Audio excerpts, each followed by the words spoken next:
Müraciət edən xəstədə biz ilk əvvəl onun statusunu, vəziyyətini dəqiqləşdiririk. Xəstənin yaşı, onun ailəli olub-olmaması, kənar qadınlarla cinsi əlaqədə olub-olmaması, pis vərdişlərdir, spirtli içki içməsidir, siqaret çəkməsidir, başqa xəstəliklərinin olmasıdır. Bu şeyləri dəqiqləşdiririk.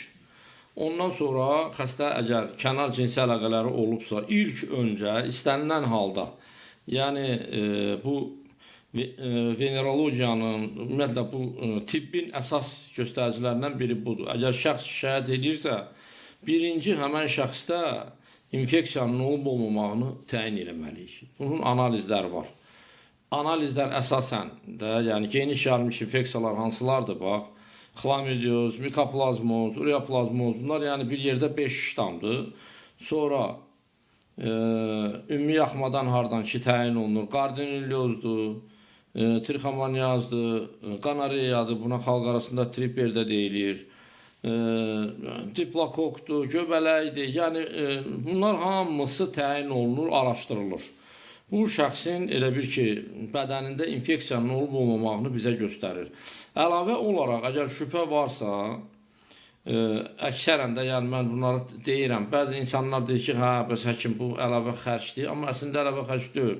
Şəxs kənar qadınla cinsi əlaqədə olubsa, mütləq onun qanından siflisə, qiçsə, yəni rus dilindən çölmədə sifit deyilir, qazanılmış immun çatışmamazlığı sindromuna görə və hepatit C-yə görə qan yoxlanmalıdır. Bu şeylər cinsi yolla çox sürətlə keçir.